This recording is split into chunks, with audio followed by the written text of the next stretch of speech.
Good morning, student. Welcome to the lecture series of Computer Architecture and Organization. In today's lecture, we will study about straight line sequencing. In the previous lecture, I already discussed about instruction and instruction sequencing and what are the phases that we have to perform to execute an instruction. So in this lecture, we will see how the instructions are executed in a straight line manner, that is one after another. So let's take an instruction that is C equals to A plus B.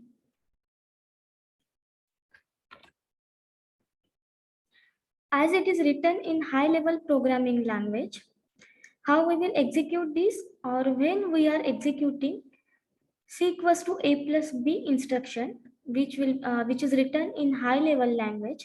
So to execute this, we have to convert it into an assembly language notation that we have already discussed in the previous lecture, or register transfer notation. Okay, so here I am writing assembly language notation for this instruction, that is C equals to A plus B, and these instructions are written in sequential manner, written sequentially.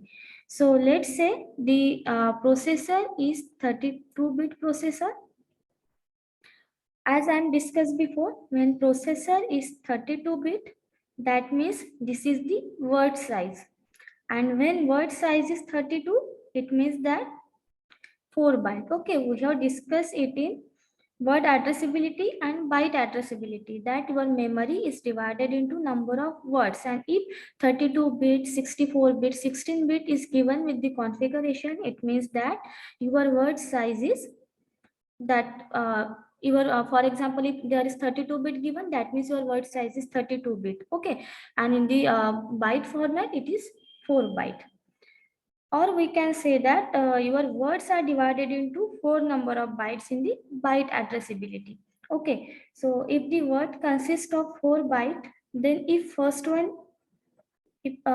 first address or first one is I, then next one is I plus 4, because we know that if the word size is 4 byte, it means that your memory addresses are incremented by 4. Okay, so if the first address is I, then next one will be I plus 4, then next one is I plus 8, then after that I plus 12, like this. Okay, so if you are not getting this addition, why it is incremented by 4 or why it is 8, 12, then go to the lecture in which I have discussed about the word addressability and byte addressability concept.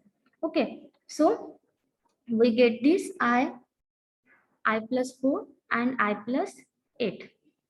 Okay, and this is the address of these instructions. Okay, we can say that this is the location where these instructions are stored. Okay, that means if I want to fetch this instruction, that is move a comma r0, then that time PC will contain I. Okay, and if I want to fetch second number of instruction, that is add b comma r0, it means that now your PC will contain the address I plus 4. Okay, currently this time your PC is containing I plus 4. Okay, so when straight line sequencing we had done, while executing in a straight line manner, then what PC will contain? PC will contain the next instruction address. Okay, and your IR, that means your instruction register.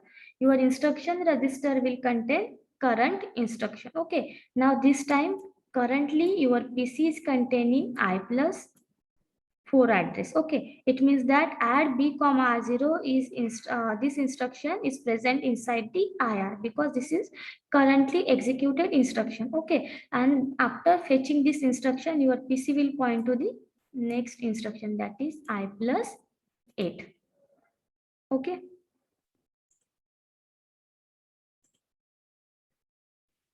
so now this time your instruction register is containing your current instruction.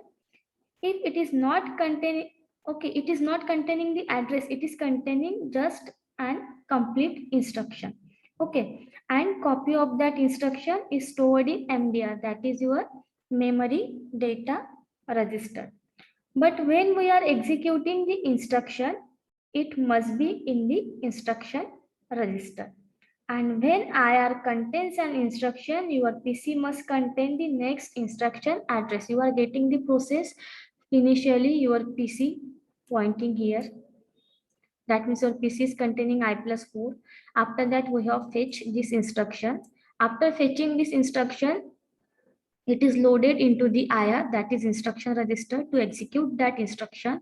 And whenever this instruction is added into the IR, that time your PC will be incremented and now it will point to the next instruction address, that is I plus 8. Okay, that means let's say IR is executing it, I plus 4 number of instruction. Currently, I are executing I plus 4 number of instruction, that is add B comma R0. And what PC will contain? PC will contain the memory location I plus 8. Okay. Then automatically after executing this instruction, that is after executing I plus 4, we will execute I plus 8 because your PC is pointing I plus 8. Okay. So it happens because when we are doing the fetching operation, we have to first fetch that instruction which address is stored in the PC. So currently I plus 4 is stored in the PC. That's why we fetch this instruction. After that PC containing I plus 8. That's why after executing I plus 4, we are fetching I plus 8. So by looking into the PC, we know what is the next instruction which is to be executed. And by looking into the IR, that is instruction register, we can get the information about the current instruction, which is currently a current instruction which is to be executed. This information is given by IR, okay, which is under execution. So this is the straight line sequencing manner. That means one after another, we have to execute in a sequential manner and only one instruction at a time. We cannot execute multiple instructions at a time in single processor. In a single processor, we can execute one instruction at a time. And for executing multiple instructions, we can use multiprocessor concept or multi-computer concept. Okay, so this is the concept of straight line sequencing. Straight line sequencing means it is written anywhere in the memory space, but when we are executing the instruction, they are executing in a straight line manner, or we can say that in a continuous format, one after another. So that is the concept of straight line sequencing execution. But this straight line sequencing cannot be applied in every place, like branching. Okay, as I told you in the first lecture, every program is executed in a sequential manner, but not in every case. Okay, and that case is branching. So let's see if we apply the straight line sequencing in a branching concept or in a looping concept, what we will face. So that we can implementing a branching or looping concept in the assembly language programming. So the next concept is branching. So when we are implementing branch concept or branch instruction by using straight line sequencing, we can write it in this format. Okay, that means this instruction denotes the given instruction denotes the addition of n numbers. Okay, so this is the program which adds n numbers, which we have to write in a sequential manner. So when we are adding n numbers, that means in a memory location, there are number 1, number 2, up to number n numbers. Okay, so here is the memory location where numbers are stored from 1 to n. Okay, that means the value of number 1, the value of number 2, up to value of number n are stored in this memory location. Okay, now these are the addresses for the instructions which are stored in memory. Now in this part of memory, the value of these numbers is stored. Okay, so let's say number 1 is 5.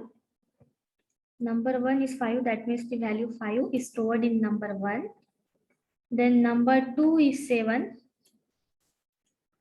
like this. Okay, these are the instructions to add n numbers. Okay, so these instructions are stored in this part of memory along with this memory locations or memory addresses, and the values of numbers are stored in this part of memory. Okay, so number 1 is 5 and number 2 is 7, like this they are stored, and we have to add these numbers from 1 to n. Okay, so how we will write? If we will follow the straight line sequencing manner, first we can just move the number 1 into the R0. Okay, move number 1 into the R0. After that, we can add numbers serially from R0 to the Rn. Okay, first we are transferring the value of number 1 into the R0, and after that we are adding R0 up to the Rn. And then the result of the sum of n numbers is stored in register R0. Okay, after that we have to store the result of n numbers in the register R0. So after the completion of this addition, we have to store that result in the variable sum. After completion of addition of these all n numbers, we have to store the result inside variable sum.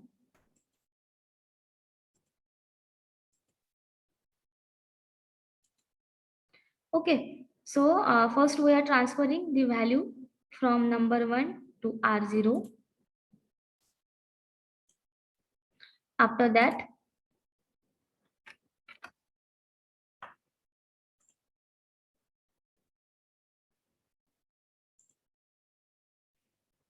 we are transferring the result into the variable sum. That means this instruction move R0 into the sum. That means whatever the addition from number 1 to number n stored in R0, we are transferring this value into the another variable, another register, that is sum. Because when we are writing in high level language, we are writing sum equals to n0 plus n1 plus n2 up to n numbers. Okay, so we have to store it in sum, but in these instructions the result is stored in the R0. Okay, in these instructions result is stored in the R0, so we have to move the content of R0 into the sum location. Okay, so here is the location of sum. Here is the location of sum, and when we are displaying the value of sum on the monitor, we are fetching the contents of this sum. Okay, so let's say this sum is 1000. Let's say your sum is 1000. So on a monitor, it will display the additional value of n numbers, that is 1000. So this is the straight line sequencing. Okay, but what is the disadvantage? The disadvantage is here is that we have to write multiple instructions for execution. So we need more memory space to store that much of instruction. That means when we are executing n numbers, we have to write here n number of instructions. Okay, like now add, move number 1, add number 2, number 3, number 4 up to number n. That means we have to write n number of instructions to add n numbers, and also we need n number of memory locations or words to store that instructions and data. So when we are executing branch instruction in straight line sequencing manner, we need more memory space and more number of instructions we have to write. Okay, so to overcome this drawback, to overcome this disadvantage, we follow the branching concept. Okay, or we implement a branch instruction in the assembly level language to overcome this problem. So let's see how we will write a branch instruction in an assembly language program. So this is the format of writing branch instruction in an assembly language program. A branch instruction introduce a new address into the PC. That means introducing new address into the program counter. That means when branch instruction is coming into the execution, then after that, we know that PC will contain the address of this instruction. Okay. In advance, we know that the PC will contain the address of that particular instruction. But here when branch condition is satisfied, PC will contain the address where the loop started or the starting point of the loop. Okay, so when we are executing a branch instruction, then PC targets to the starting point of loop. Okay, if condition is satisfied, PC will points to the starting point of loop. If condition does not satisfy, then it will go to the straight line sequencing. But if condition satisfied, that is, if branch is greater than 0, it means that we have to go to the loop. So if condition satisfied and if branch is greater than 0, it will go to the loop. And loop means it is called as labeling in a assembly level language. We will study it later about the label, and it will go to the loop. That means where the loop targets, it will point to that location. Okay, it will point to the starting point of location. Okay, so from this loop, then this branch is greater than 0. After executing this loop, it will decrement R1, again comes to this instruction. Now again branch is greater than 0, then again go to the loop, again execute this loop, decrement R1. If again branch is greater than 0, then again go to the loop. Okay, so let's see how this will execute. So this is a program for adding n numbers. We are using same program, adding n numbers. So what we will do, first, we will add the value of n. Whether we have 5 numbers, whether 10 numbers, whether 100 numbers, that will depends on the programmer how much numbers we have to add, but we have to add n numbers. Okay, so we have to provide the value of n here, and we have to move that value into a register, that is R1. Okay, move n comma R1. So here we have to provide the value of n and then move that value into the register R1. So let's say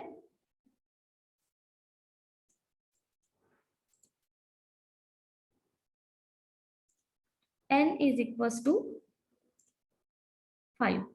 Okay.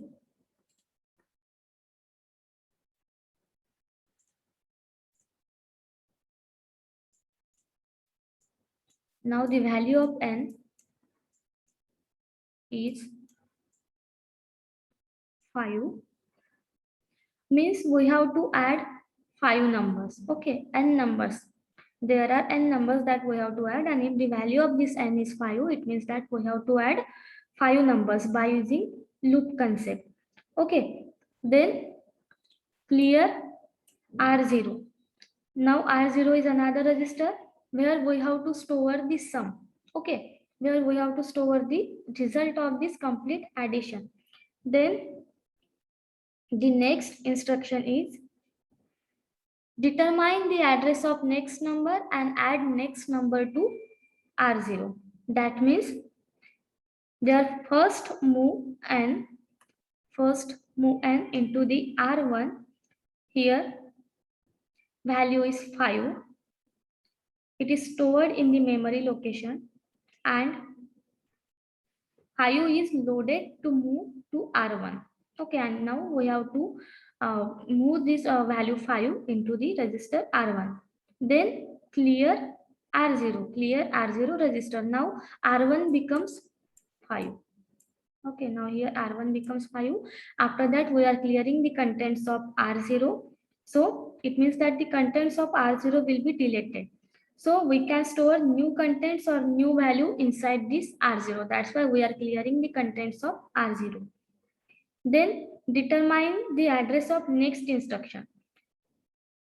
What is first number?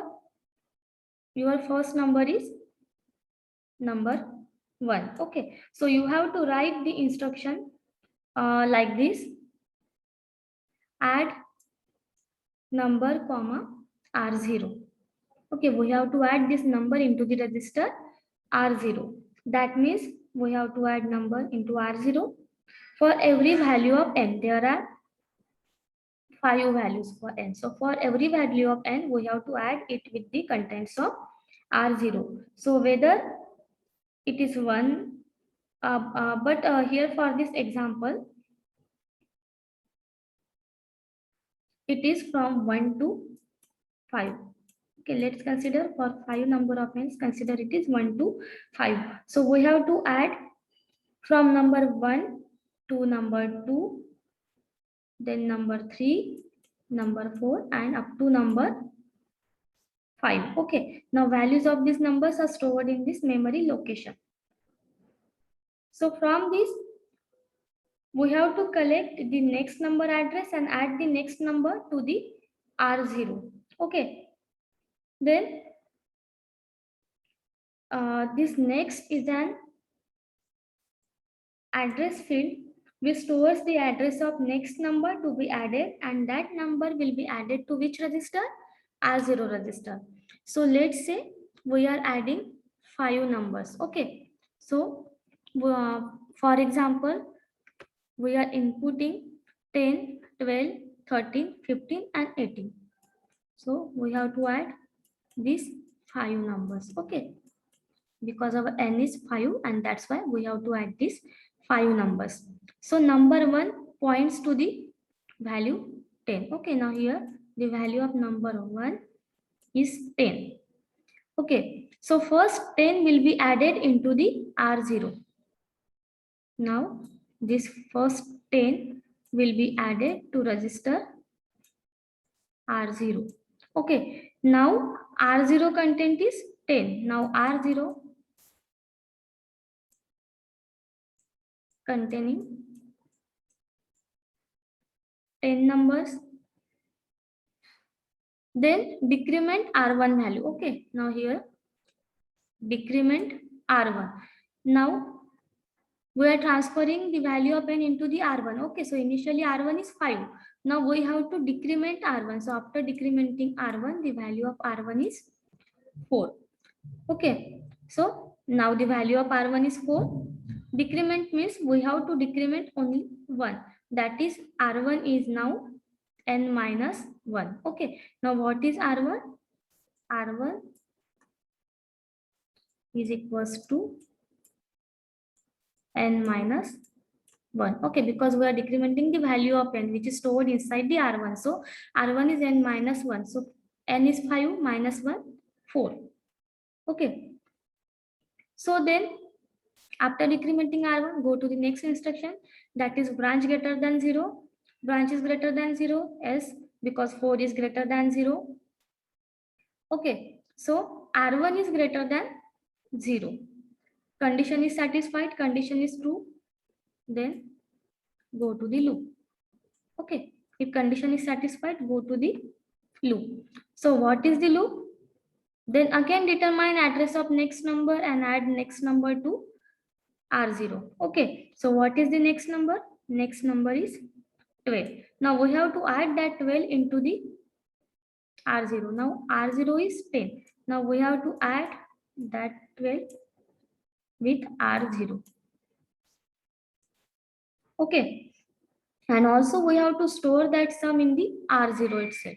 Okay, now what is the value? Now value is 22. Okay, now R0 contains the value 22. Then after that, again decrement R1. Now R1 will become 3. Okay, then again branch is greater than 0. Yes, 3 is greater than 0. Condition is satisfied. Then go to the loop. That is, now PC will point to the loop address. So what is the address of next instruction? means you have to get the next number. So what is the next number? Your next number is 13. So you have to add this 13 to the contents of R0. That means we have to add this 13 with this 22. So after adding this 13 with 22, what will be the result? It is 35. Now your contents of R0 is 35. Okay, that means now R0 points to 35. Then again decrement R1. Now your R1 will become 2. Then branch is greater than 0. As branch is greater than 0, again go to the loop and add next number. Now your next number is 15. Now add this 35 with 15 and store result inside the R0 itself. Now what is the value? Value is 50. Okay, now it is the new value of R0. So like this you have to add these 5 numbers, and at last your R0 will contain 68. How R0 will contain 68? Again we will determine the address of next number. So next number is 18. Okay, now add this 18 with this 50. After addition you will get 68. Then decrement R1. Now R1 will become 1. Then branch is greater than 0. Yes. Then again go to the loop. Then next number. Okay.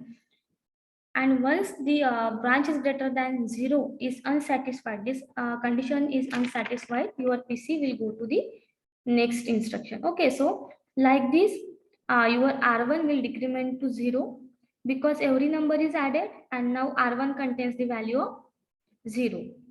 Okay, so branch greater than 0, no, it is not true. And if the condition is not satisfied, then PC will hold the next instruction. So what is the next?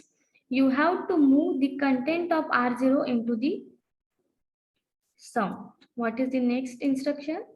You have to move the contents of R0 into the next location, that is sum. Here is the location sum. Okay, so what is the content of R0? 68. So you have to store this value 68 here.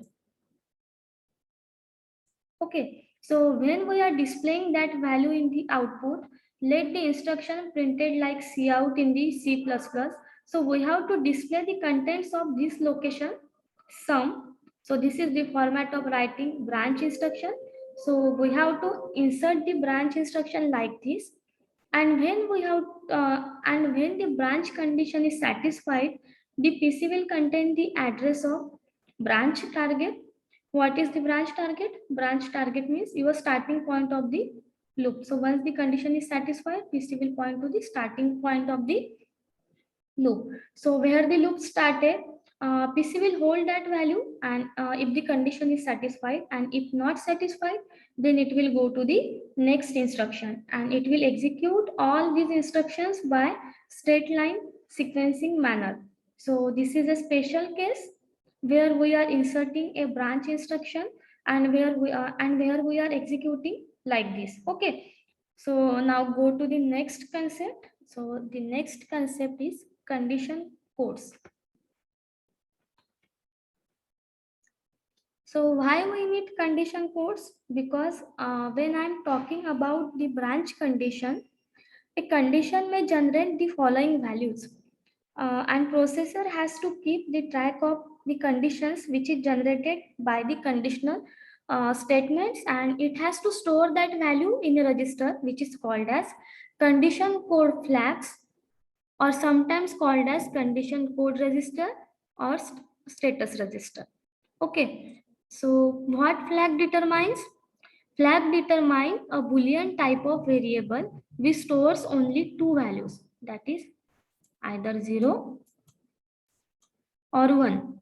But other variables will store multiple number of values, that is any value you can store. But in flag particularly, in flag type of variable, you can store only two values, that is only 0 and 1. So conditional codes basically store in a condition code flags or condition code registers.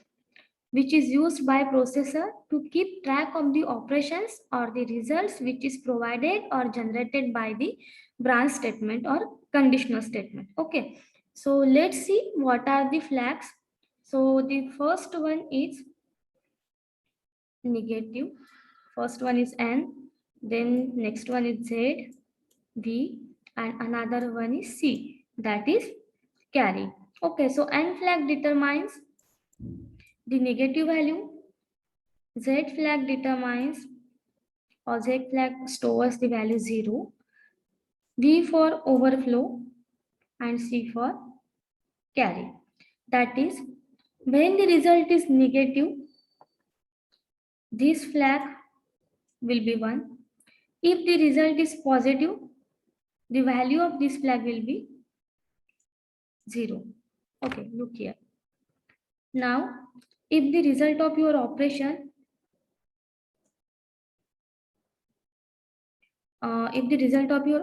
is negative,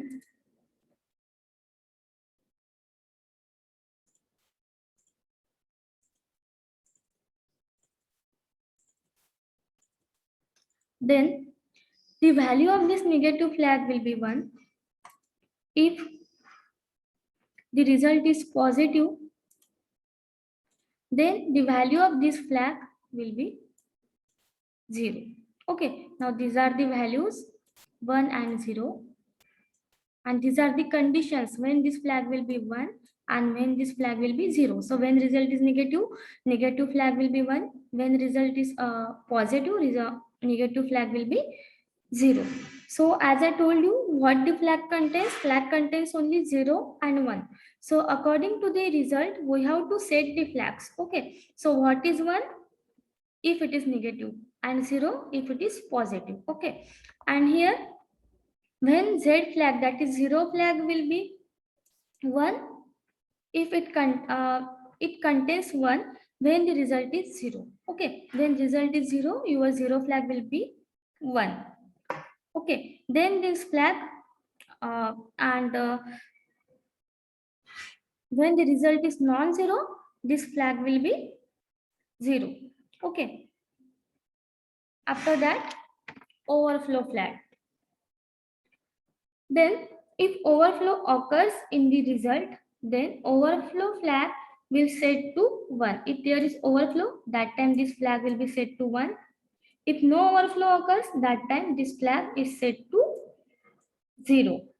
And for this, if carry comes in the result, then flag value will be 1. If no carry, then flag value will be 0. Okay, so let's take an example. If there is a number or there is a result, which processor wants to know that which type of result is there. So let's say there are flag values like this is negative flag, 0 flag, overflow flag, and carry flag. So let's say N value will be 1 and V value will be 1, Z and C value is 0. Okay, and here is the value of number of value of numbers, the binary value of that numbers or the result. Okay, so what processor gets information from this, that this result gives a negative value. Okay, when it is set to 1, then value is negative. So this result gives a negative value to the processor, and it contains an arithmetic overflow. When when overflow set to 1, when there is overflow. Okay, it means that V is 1, it means that there is an arithmetic overflow. And also here result is non-zero. When result is non-zero, your Z is set to 0. That means your result is non-zero or negative value. Okay, non-zero or negative value. And also without carry. Why? Because C is set to 0. When C becomes 0, when there is no carry. So here result is non-zero and without carry. Okay, so like this, a processor can get the information about the result from the conditional code flags or conditional code register. So this is all about the fundamentals which we are using during the instruction sequencing and instruction execution. So in the next lecture, we will see how the operands will be addressed in an instruction.